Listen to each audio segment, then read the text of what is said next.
Desintoxicar a mente. O que o estoicismo nos ensina. Existe uma experiência que quase todo ser humano conhece.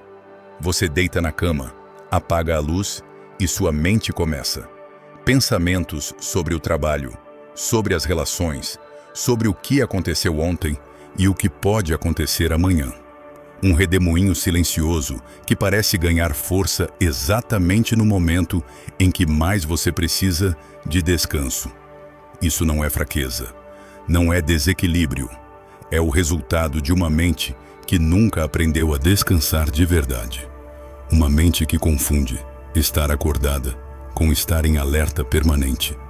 Que confunde pensar com preocupar-se. Que perdeu a capacidade de simplesmente ser.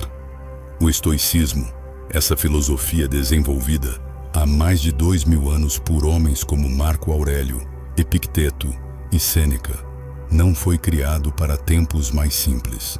E foi criado para tempos exatamente como os nossos. Tempos de incerteza, de sobrecarga de informação, de pressões vindas de todas as direções ao mesmo tempo.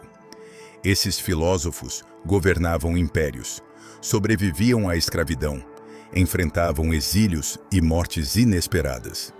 E desenvolveram, nesse contexto, um conjunto de práticas mentais que lhes permitiam permanecer serenos quando tudo ao redor pedia desespero. O que vamos explorar juntos neste guia são 20 estratégias concretas, enraizadas na sabedoria estoica, para desintoxicar a mente, reduzir os pensamentos que nos aprisionam e recuperar aquela clareza interior que é o fundamento de uma vida verdadeiramente bem vivida. Uma última observação antes de começarmos. O estoicismo não é uma filosofia de perfeição. É uma filosofia de progresso. Nenhum dos grandes estoicos, nem mesmo Marco Aurélio, e que governou o maior império da história, afirmou ter chegado. As meditações são cheias de recordatórios a si mesmo, de repetições de princípios que ele ainda estava aprendendo a encarnar. O valor está na prática diária, não na perfeição alcançada. E é nesse espírito, de tentativa honesta, de retorno constante ao que importa, que estas 20 estratégias são oferecidas. Cada uma dessas estratégias é acompanhada por um fundamento filosófico, não como ornamento intelectual, mas porque entender por que algo funciona é o que transforma uma técnica em prática real. Quando você compreende o princípio por trás de uma mudança de hábito, você tem recursos para mantê-la nos dias difíceis, quando só a rotina não é suficiente. É essa compreensão que separa o estoicismo da autoajuda superficial. Ele não apenas diz o que fazer, mas por que faz sentido fazê-lo. Estratégia 1. Use afirmações com presença real. Epicteto afirmava que a maior parte da nossa felicidade depende da nossa disposição, não das nossas circunstâncias. Essa observação, feita por um homem que passou parte da vida em escravidão, é uma das afirmações mais radicais da filosofia estoica. O mundo interno precede e condiciona o mundo externo. As afirmações positivas, declarações que repetimos para nós mesmos com intenção e presença, funcionam precisamente com base nesse princípio, não como uma negação da realidade ou como pensamento mágico, mas como um reorientamento deliberado da atenção. Nossos pensamentos têm um poder imenso sobre como percebemos o que nos acontece. Se o discurso interno é constantemente negativo e catastrófico, nossa experiência do dia a dia será filtrada por essa lente. A diferença é concreta. Acordar pensando hoje vai ser difícil ativa no sistema nervoso um estado de alerta e resistência que vai colorir cada interação do dia. Acordar pensando hoje, tenho a oportunidade de agir bem e crescer, ativa um estado de abertura e disposição. O dia objetivo pode ser o mesmo, A experiência dele será completamente diferente. Para começar, identifique as áreas onde seu discurso interno é mais crítico ou derrotista. Crie afirmações curtas, específicas e formuladas no presente, não no futuro. Não digo vou conseguir ser calmo, mas sou capaz de responder com serenidade. Não digo vou aprender a me valorizar, mas reconheço minha capacidade e meu valor. Repita essas afirmações, especialmente nos momentos de dúvida, quando a voz interna começa a trabalhar contra você. Estratégia 2. Simplifique a sua vida. Sêneca escreveu: é a mente que faz o bem ou o mal, que faz a felicidade ou a infelicidade. E uma das formas mais diretas de influenciar o estado da mente é reduzir a quantidade de coisas que competem pela sua atenção. Vivemos em uma época de multiplicação. Mais objetos, mais compromissos, mais aplicativos, mais notificações, mais escolhas. Cada uma dessas adições é apresentada como uma melhoria, como algo que vai tornar a vida mais fácil ou mais rica. Mas a experiência real é frequentemente oposta. Quanto mais a vida se complica, mais a mente se sobrecarrega. Os estoicos valorizavam a suficiência, aquele ponto em que você tem o suficiente para viver bem, sem o excesso que se torna fardo.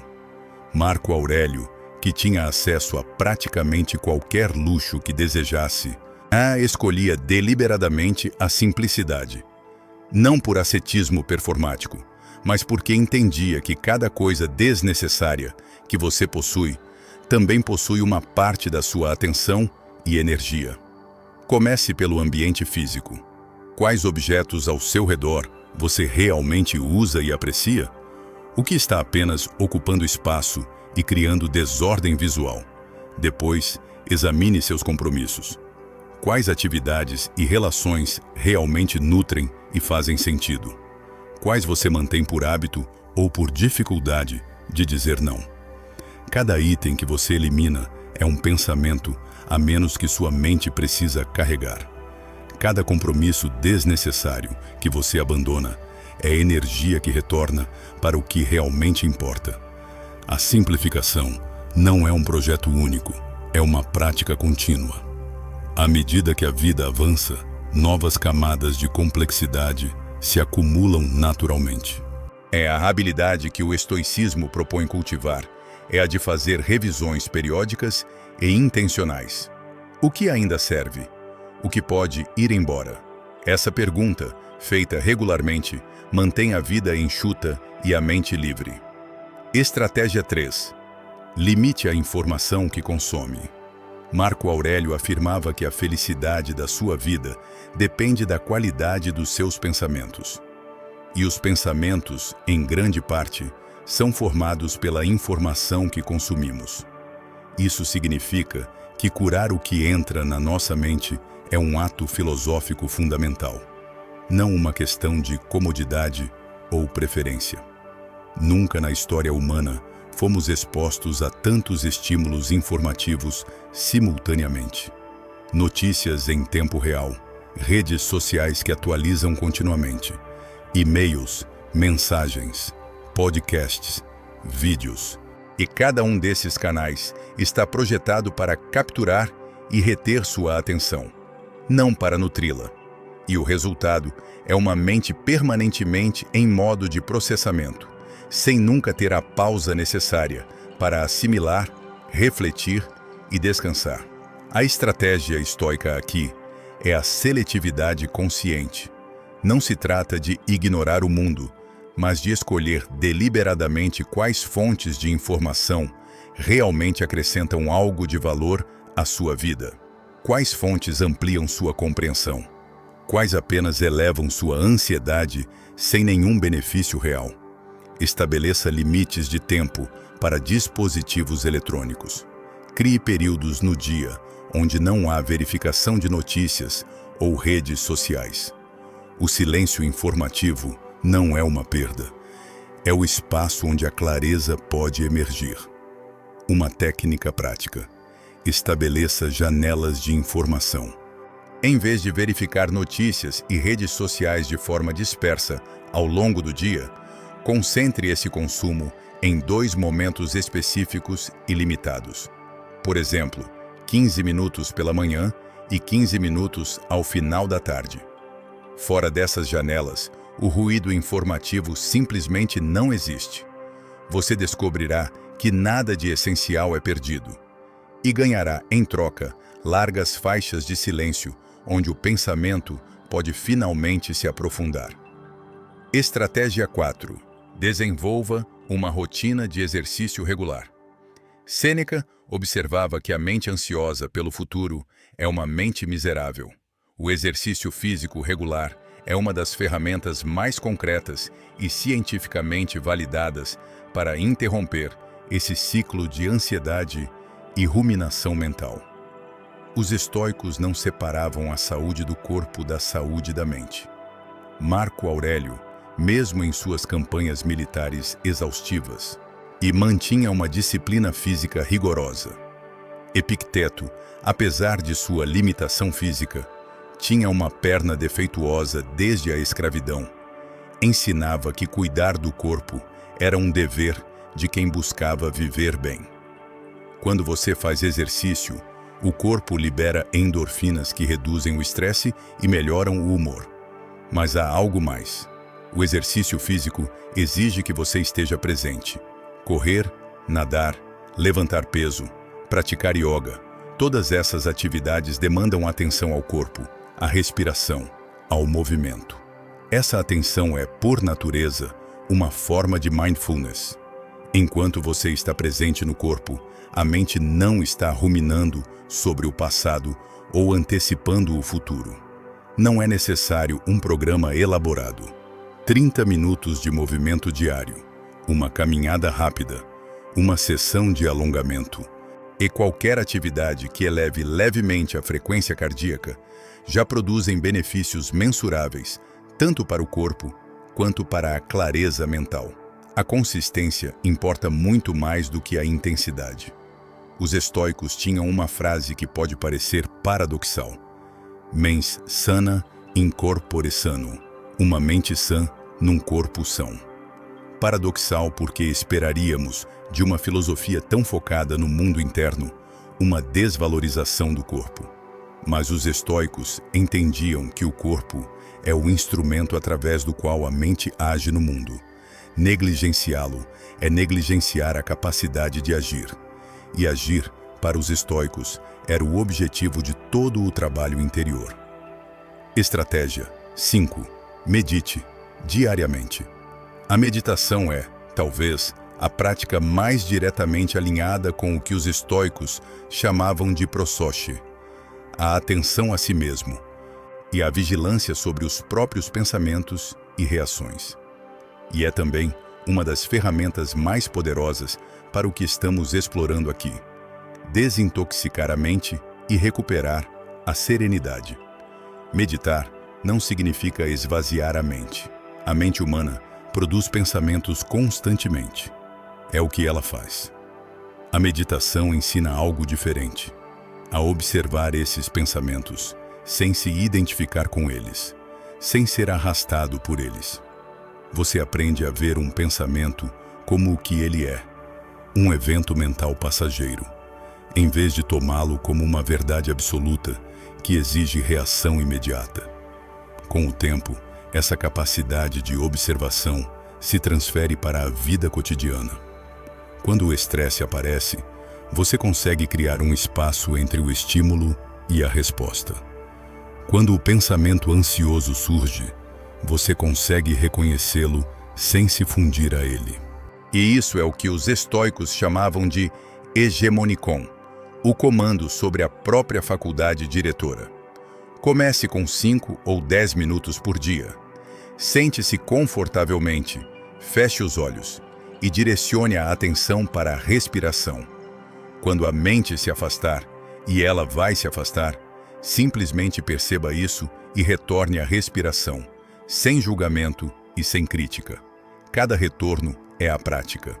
Cada momento de presença consciente é uma pequena vitória sobre o automatismo mental. Marco Aurélio praticava uma forma de meditação filosófica que consistia em refletir, no início e no fim de cada dia, sobre como havia agido em relação aos seus próprios princípios. Essa prática de exame de consciência, não como autopunição, mas como observação honesta, é complementar à meditação de presença. Juntas, e elas criam uma relação mais consciente e mais intencional consigo mesmo, que é o centro de tudo o que o estoicismo propõe. Estratégia 6. Estabeleça limites claros. Epicteto ensinava que ninguém pode nos prejudicar sem o nosso consentimento. Essa afirmação pode parecer radical, mas ela aponta para algo preciso. A maioria das invasões à nossa paz mental começa por uma ausência de limites claros. Quando não estabelecemos limites sobre nosso tempo, nossa energia, nossa disponibilidade emocional, nos tornamos permeáveis a todas as demandas externas. Qualquer pessoa pode reivindicar nossa atenção a qualquer momento. Qualquer solicitação pode parecer urgente o suficiente para fazer com que abandonemos o que realmente importa. E o resultado é uma sensação crônica de sobrecarga, de estar sempre a correr, sem nunca chegar a lugar nenhum. Estabelecer limites é um ato de autogovernança, exatamente o que os estoicos valorizavam acima de tudo. Significa ser claro, primeiro consigo mesmo, sobre o que você está disposto a aceitar e o que não está. Significa comunicar esses limites às pessoas ao seu redor com firmeza e respeito. E significa honrá-los mesmo quando a pressão externa tenta empurrá-los. Praticamente, identifique uma área da sua vida onde você consistentemente se sente sobrecarregado por demandas externas. Pode ser no trabalho, em relacionamentos ou na forma como gerencia seu tempo. Defina um limite específico e realista. Comunique-o quando necessário e observe como a clareza de um limite definido reduz imediatamente a ansiedade difusa que a indefinição cria. Há uma distinção importante que vale fazer aqui. Limites saudáveis não são muros. E eles não isolam, definem. Um muro impede o contato. Um limite clarifica as condições do contato. As melhores relações, as mais honestas, as mais duradouras, são quase sempre aquelas onde ambas as partes sabem o que esperar uma da outra, onde as necessidades são comunicadas com clareza e respeitadas com genuinidade. Os limites, paradoxalmente, não destroem a intimidade, criam as condições para que ela seja real. Estratégia 7. Escolha suas companhias com sabedoria. Sêneca escrevia ao seu amigo Lucílio: diga-me com quem andas, e eu te direi quem és. Não como um julgamento moral, mas como uma observação sobre como a natureza humana funciona. Absorvemos as atitudes, os padrões de pensamento e os comportamentos das pessoas com quem passamos tempo. E os estoicos chamavam isso de simpatia. A influência mútua e inevitável entre pessoas que convivem.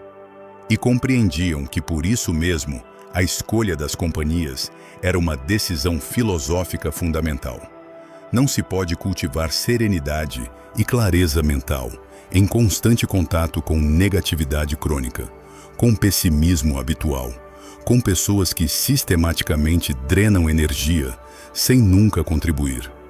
Isso não significa abandonar quem está a passar por dificuldades.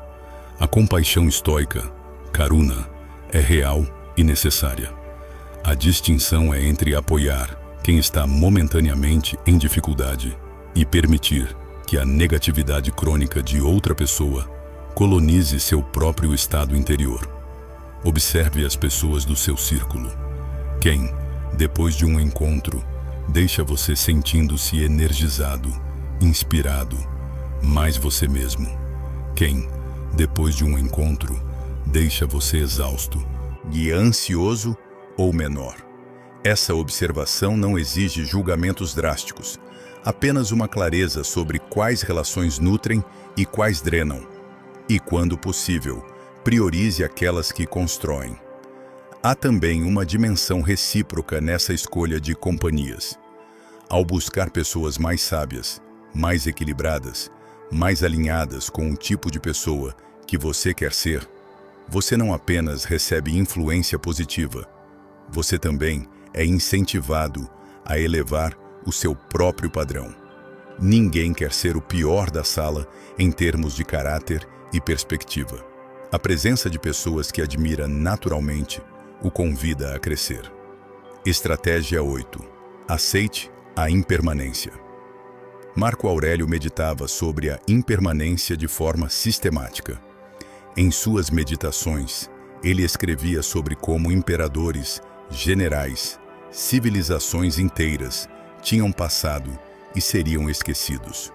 Não como exercício de tristeza, mas como libertação. Se tudo passa, a angústia de se agarrar ao que inevitavelmente muda é uma forma de sofrimento desnecessário. A doutrina estoica do amor fati, o amor pelo destino, pelo que é, não é resignação passiva. É o reconhecimento ativo de que a resistência ao que não pode ser mudado não altera os fatos, apenas adiciona sofrimento à situação. Quando algo difícil acontece, a mente que aceita a impermanência pode perguntar: o que posso aprender aqui? O que posso fazer com o que ainda posso fazer? Em vez de ficar presa em por que isso me aconteceu a mim, a prática concreta é simples, mas exige repetição. Quando você se pegar resistindo a uma mudança, a uma perda, a algo que não saiu como planejado, pause, respire e pergunte a si mesmo: isso está no meu controle? Se não estiver, e o que a resistência acrescenta além de sofrimento adicional?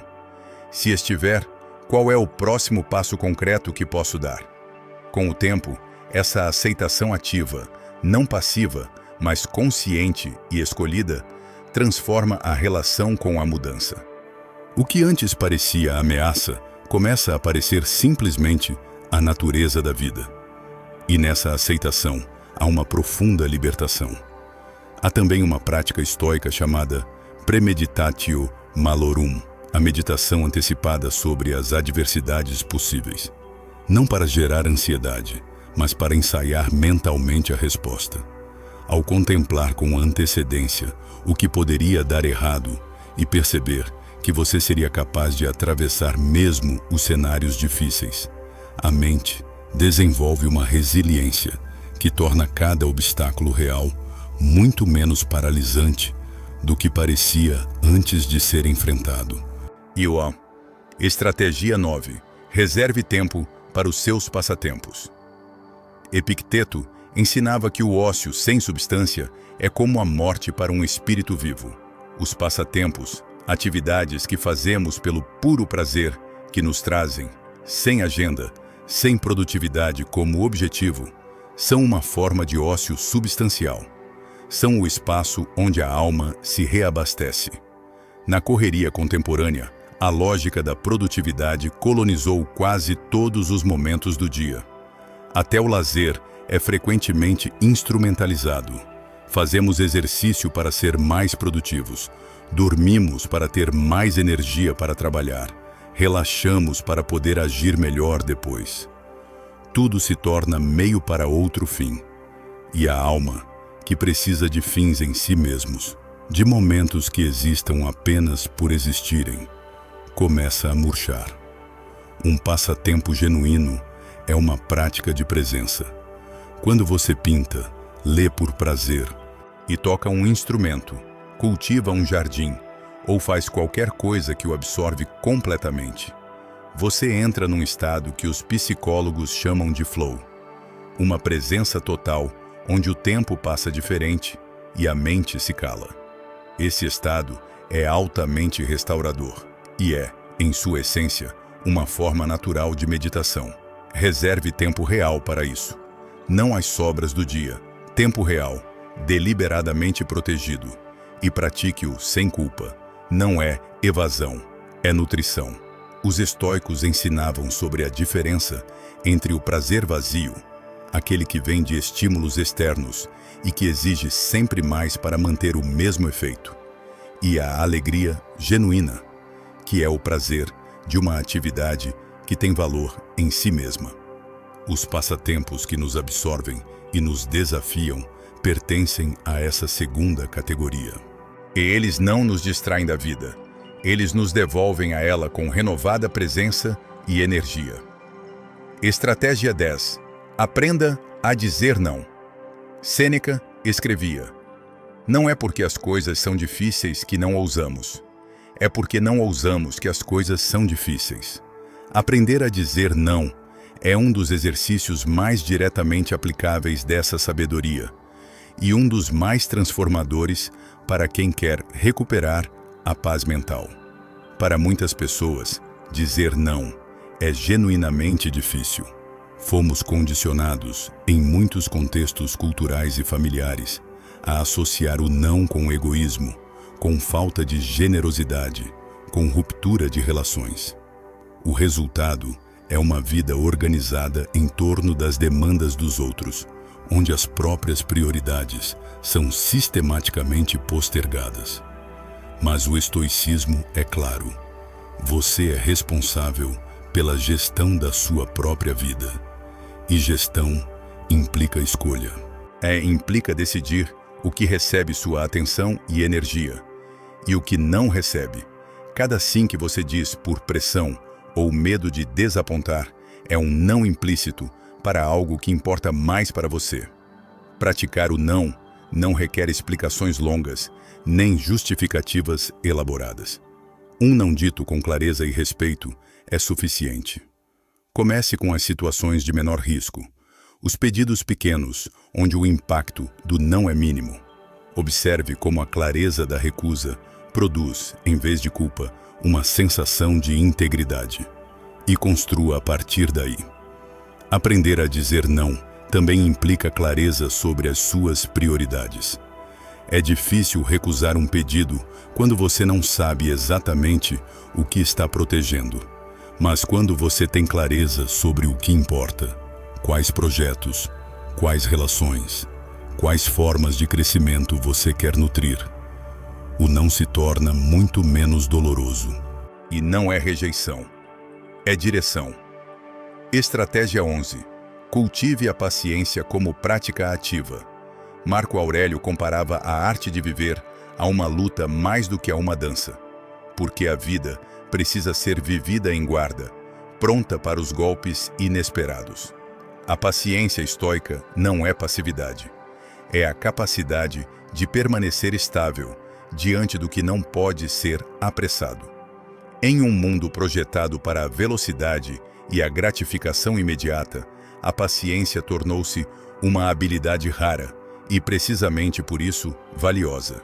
Queremos respostas agora, resultados amanhã. Mudanças imediatas. E quando a realidade não obedece a esse ritmo, o que é a regra, não a exceção, a impaciência gera frustração, ansiedade e uma sensação de fracasso que muitas vezes não tem nenhuma correspondência com a situação real. A prática estoica da paciência começa por reconhecer a distinção entre o que depende de você e o que não depende. Você pode controlar o esforço, a consistência, a qualidade da atenção que dedica a algo. Não pode controlar quando os resultados aparecerão, como as outras pessoas reagirão ou quando uma situação difícil vai se resolver. Aceitar essa distinção não diminui sua capacidade de agir. Libera-a das expectativas que a tornam rígida. Quando a impaciência surgir, e vai surgir, use-a como um sinal. Pergunte: o que estou tentando forçar que não está no meu controle? E então, retorne ao que está. A próxima ação concreta que você pode tomar agora.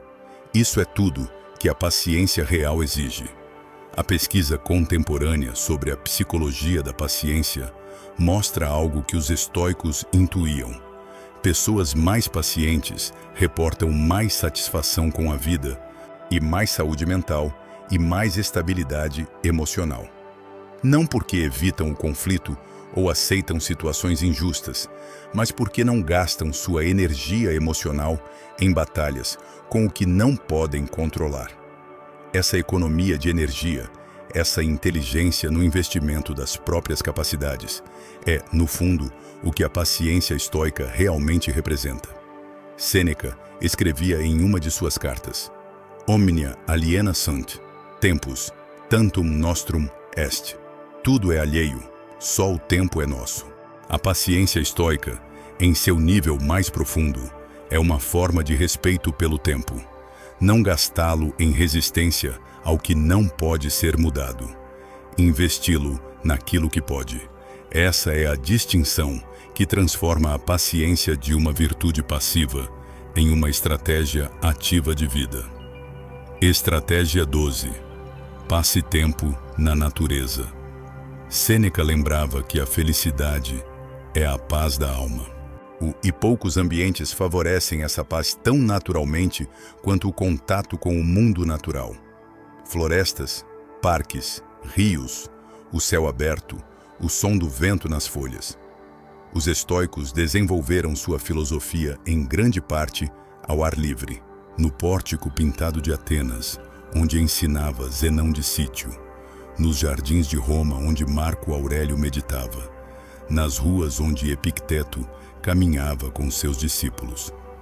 Havia uma intuição antiga que a neurociência contemporânea está confirmando, de que o ambiente natural tem um efeito regulador e restaurador sobre o sistema nervoso humano.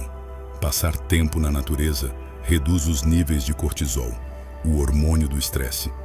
Diminui a atividade na região do cérebro associada à ruminação. Melhora o humor e a concentração. Favorece uma perspectiva de escala. Quando você está diante de uma montanha, de um oceano e de uma floresta antiga, os problemas humanos se reorganizam em sua devida proporção. Não é necessário uma expedição elaborada. 30 minutos num parque, uma caminhada ao ar livre antes ou depois do trabalho, sentar-se num jardim sem dispositivos. Cada um desses atos é um ato de cuidado com a mente. Integre-os à sua rotina da mesma forma que integraria qualquer outra prática de saúde. Estratégia 13. Pratique a desconexão digital regular.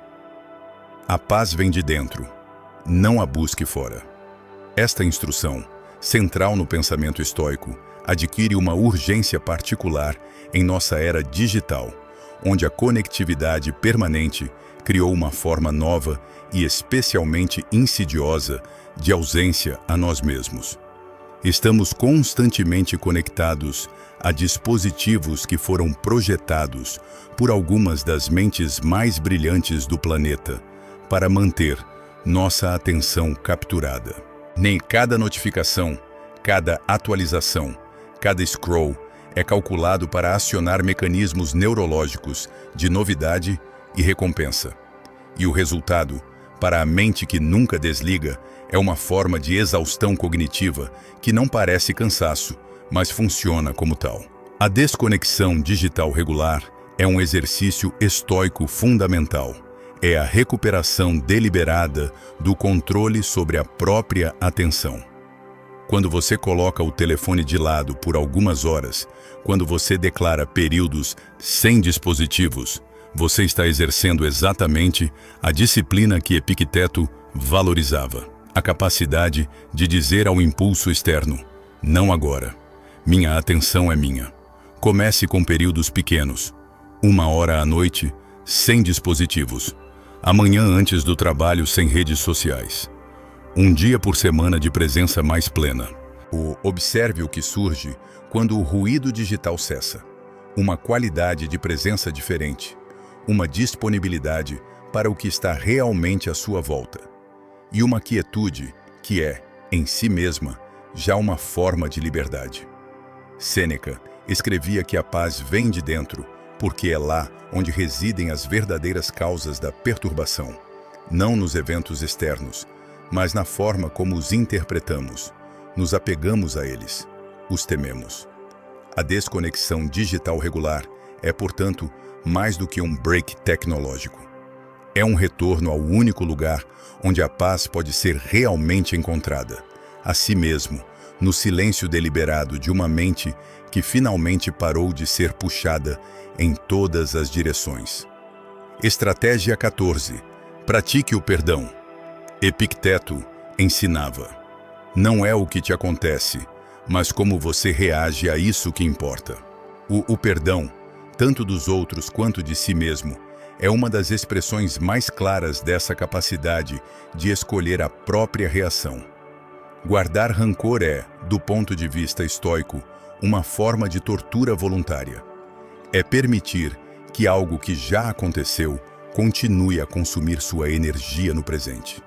É construir sua paz em torno de uma ferida que, quanto mais você a alimenta, mais poder ela adquire sobre você. O rancor não muda o passado, apenas coloniza o presente. O perdão genuíno, que é diferente da aceitação do que foi feito ou da eliminação de consequências justas, é um ato de libertação pessoal. É retirar da ferida o poder de definir quem você é e como você se sente hoje. É decidir que seu estado interior não vai ser eternamente sequestrado por algo que não está mais acontecendo. O mesmo vale para o perdão de si mesmo. Todos cometemos erros. E a pergunta estoica não é como poderia eu ter feito diferente. É o que posso aprender aqui e como posso agir melhor a partir de agora. O passado é fixo. O que você faz com o que aprendeu dele está completamente em suas mãos. Marco Aurélio escrevia para si mesmo nas meditações: se não é correto, não o faça. Se não é verdadeiro, não o diga. Mas quando você já fez ou disse o que não deveria, o exame honesto, seguido da intenção de agir melhor, é tudo o que a sabedoria exige. A autoflagelação não acrescenta nada.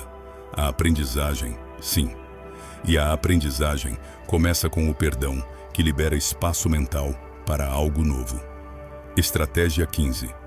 Mantenha um diário pessoal. As Meditações, de Marco Aurélio, uma das obras filosóficas mais influentes da história ocidental, foram originalmente um diário pessoal. Não foram escritas para publicação. E foram escritas para que o imperador se conhecesse melhor, se responsabilizasse por seus próprios padrões e organizasse o movimento de seu pensamento. O ato de escrever externaliza o que está interno. Pensamentos que giram sem saída na cabeça, quando colocados no papel, perdem parte de sua força nebulosa e se tornam objetos observáveis. Você pode vê-los, analisá-los, questioná-los, e frequentemente descobre que o que parecia enorme e insolúvel, quando escrito com clareza, revela-se algo bem mais manejável. Um diário pessoal pode tomar muitas formas. Pode ser um registro diário de pensamentos e sentimentos. Pode ser uma reflexão sobre o que correu bem e o que poderia ter sido melhor. O exame de consciência noturno que os estoicos praticavam. Pode ser simplesmente o espaço onde você escreve sem filtro, sem censura, sem audiência, e tudo o que está ocupando sua mente. O critério não é a qualidade literária do que você escreve, é a honestidade. É a disposição de olhar para dentro sem se esquivar do que encontra. E é nessa disposição que a clareza emerge, não como uma resposta definitiva, mas como uma relação mais honesta e mais consciente consigo mesmo. O diário também é um lugar seguro para praticar a honestidade radical consigo mesmo. Muitas vezes, a ansiedade e o excesso de pensamento têm raízes em coisas que não queremos admitir, medos que preferimos não nomear, valores que estamos contrariando sem reconhecer, desejos que nos parece fraqueza ter. O papel não julga, e a honestidade que ele possibilita pode iluminar aspectos do seu próprio funcionamento que o pensamento circular nunca conseguiria revelar. E estratégia 16. Pratique a gratidão diariamente. Sêneca escrevia: nada é mais honroso do que um coração grato, e a gratidão, praticada de forma regular e consciente, é muito mais do que um exercício de positivismo superficial. É uma reorientação fundamental da atenção. A mente humana tem o que os psicólogos evolucionistas chamam de viés negativista. Ela tende a registrar e processar as ameaças e as perdas com muito mais intensidade do que os recursos e os ganhos. Em termos evolutivos, essa tendência fazia sentido. Prestar mais atenção aos perigos era uma questão de sobrevivência. No mundo moderno, onde a maioria das ameaças não são físicas e imediatas, esse viés gera uma experiência distorcida. Focamos no que falta, no que correu mal, no que poderia ser melhor, e os bens reais presentes passam quase despercebidos. E a prática da gratidão deliberada contrabalança esse viés. Não ignorando o que é difícil, mas ampliando a percepção do que também é bom, do que é abundante, do que é uma dádiva. Anotar 3 coisas pelas quais você é grato no final do dia, mesmo em dias difíceis, mesmo quando é preciso buscar, treina a mente para ampliar o campo do que ela é capaz de perceber. Com o tempo, essa prática muda a textura da experiência cotidiana. O café da manhã, a conversa com alguém querido, um momento de sol. Essas coisas que antes passavam invisíveis começam a ser vistas. E essa visibilidade não é trivial. É a diferença entre uma vida vivida na escassez percebida e uma vida vivida na abundância real. Sêneca praticava o que chamamos hoje de visualização negativa. Periodicamente, ele se imaginava sem as coisas que tinha, a saúde, os amigos e o conforto material. Não como exercício de pessimismo, mas para despertar a gratidão pelo que ainda estava presente. Quando você imagina a ausência do que tem, a presença se torna visível de uma forma que a rotina normalmente obscurece. É uma forma radical de gratidão, cultivada não pela contagem do positivo, mas pelo reconhecimento de como seria a vida sem ele. Estratégia 17. Pratique atos de bondade. Sêneca observava: onde quer que haja um ser humano, há uma oportunidade de bondade. E os estoicos não ensinavam isso como moralismo abstrato. Ensinavam como uma observação sobre o que realmente funciona para a felicidade humana. Somos seres relacionais por natureza. Quando nos fechamos em nós mesmos, quando nossa vida gira exclusivamente em torno das nossas próprias preocupações e objetivos, algo essencial se contrai. E a mente tende a magnificar seus próprios problemas quando não há perspectiva exterior. E a perspectiva que os outros nos dão, quando nos abrimos para eles com bondade genuína, é uma das formas mais eficazes de relativizar o que parecia insuportável.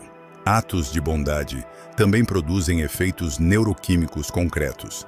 A mesma liberação de endorfinas que o exercício físico provoca. Ajudar um colega com uma tarefa difícil, ouvir genuinamente alguém que precisa falar, fazer um gesto pequeno e inesperado por alguém que não está esperando. Cada um desses atos produz no doador uma sensação de propósito e conexão que nenhuma conquista individual consegue replicar. Comece pequeno e comece hoje. Um ato de bondade por dia, real, específico, dirigido a uma pessoa real. Não como performance de virtude, como prática de conexão. E observe o que acontece com o estado da sua própria mente. Há também um aspecto menos discutido dos atos de bondade. Eles nos tiram do centro da própria narrativa. Quando você está completamente focado nos seus próprios problemas, A mente tende a magnificá-los. Quando você direciona atenção e cuidado para outra pessoa, para o que ela precisa, para como você pode ajudar, os seus próprios problemas, sem que você tenha feito nada para resolvê-los, parecem menores. A perspectiva que a bondade concede é um dos seus dons mais silenciosos.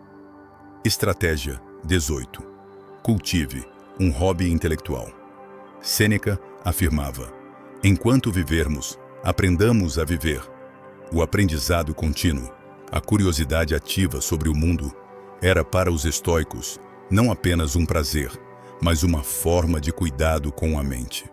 E um hobby intelectual pode tomar inúmeras formas: ler filosofia, história ou ciência, aprender um novo idioma, tocar um instrumento, estudar astronomia, praticar xadrez, escrever. O que todos esses hobbies têm em comum é que exigem atenção ativa. Eles não permitem que você seja passivo. E é exatamente essa ativação da atenção que os torna tão valiosos para a saúde mental. Quando a mente está genuinamente absorta em algo que a desafia e fascina, ela não tem espaço para os pensamentos circulares de ansiedade ou ruminação. É uma forma de presença tão completa quanto a meditação, mas dinâmica. A mente está viva, engajada, expandindo-se.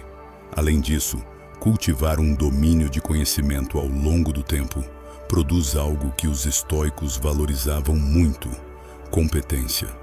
A sensação de que você é capaz, que você cresce e que você domina progressivamente algo que não dominava antes.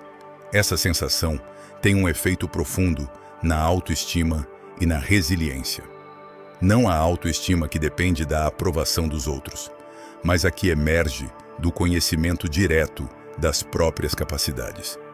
Epicteto, que tinha sua própria escola filosófica e ensinava centenas de discípulos ao longo de sua vida, descrevia o aprendizado como a única atividade que enriquece sem jamais empobrecer. Cada coisa que você aprende, você carrega para sempre. Ninguém pode tirar de você o que você verdadeiramente compreendeu.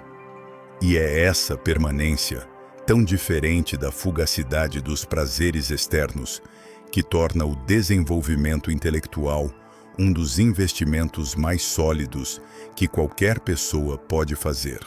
IT, Estratégia 19. Pratique a respiração consciente. Epicteto ensinava que é impossível aprender o que já acreditamos saber. E o mesmo vale para a respiração. É algo tão automático, tão constante, tão onipresente, que raramente a conhecemos de verdade. A respiração consciente é o ato de, finalmente, prestar atenção a ela. A respiração é o único processo fisiológico que é ao mesmo tempo automático e voluntário. Você pode deixá-la seguir sozinha, e ela seguirá, mantendo você vivo enquanto você pensa em outra coisa. Ou você pode tomá-la conscientemente nas mãos, alterando deliberadamente seu ritmo e profundidade. E quando você faz isso, você tem acesso direto ao sistema nervoso autônomo, a distinção entre o estado de alarme e o estado de repouso. Respirações longas e lentas, especialmente com a expiração mais longa que a inspiração, ativam o nervo vago e o sistema nervoso parasimpático, o modo de repouso e recuperação do organismo. Em estados de ansiedade ou estresse, esse simples ajuste na respiração pode interromper o ciclo de ruminação e devolver a mente a um estado de maior clareza e calma. Pratique em qualquer lugar, a qualquer hora. 3 respirações profundas antes de uma reunião importante. Uma pausa de respiração entre uma tarefa e outra. 5 minutos de atenção à respiração antes de dormir. Cada um desses momentos é uma escolha de retornar a si mesmo. Simples, imediata e sempre disponível. Os estoicos acreditavam que a virtude, a excelência no modo de viver, era sempre acessível no momento presente, independentemente das circunstâncias. A respiração consciente é a expressão mais direta dessa crença. Não importa onde você esteja. E não importa o que esteja acontecendo ao redor, você sempre pode escolher, neste exato instante, retornar à presença. Isso é liberdade no sentido mais real que o estoicismo propõe. Estratégia 20. Celebre as suas conquistas. Sêneca escrevia: às vezes, até mesmo viver é um ato de coragem. E o reconhecimento desse esforço, de tudo o que você já atravessou, de tudo o que você já construiu, não é vaidade, é justiça com você mesmo.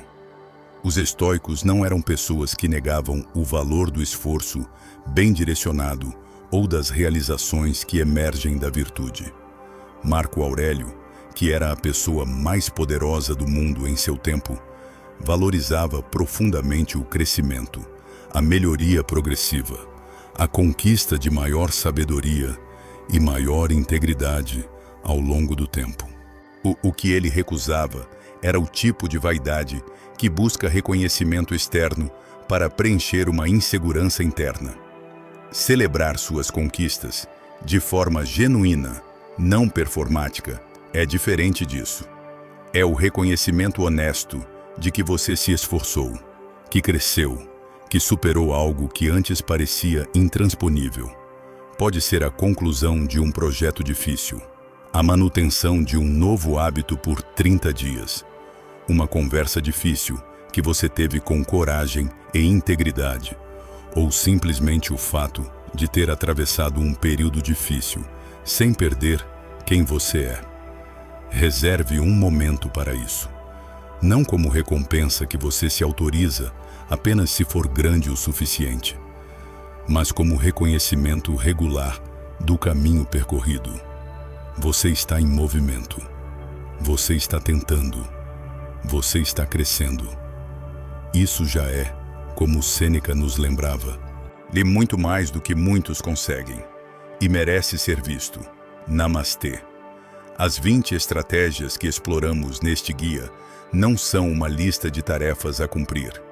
São um convite a um modo diferente de habitar a própria vida, com mais presença, mais clareza, mais responsabilidade sobre o que está no seu controle e mais paz em relação ao que não está. O estoicismo não promete uma vida sem dificuldades. Promete algo mais valioso, uma mente preparada para encontrar qualquer dificuldade sem ser destruída por ela. E essa mente, cultivada pacientemente através dessas práticas, é o que você está construindo agora.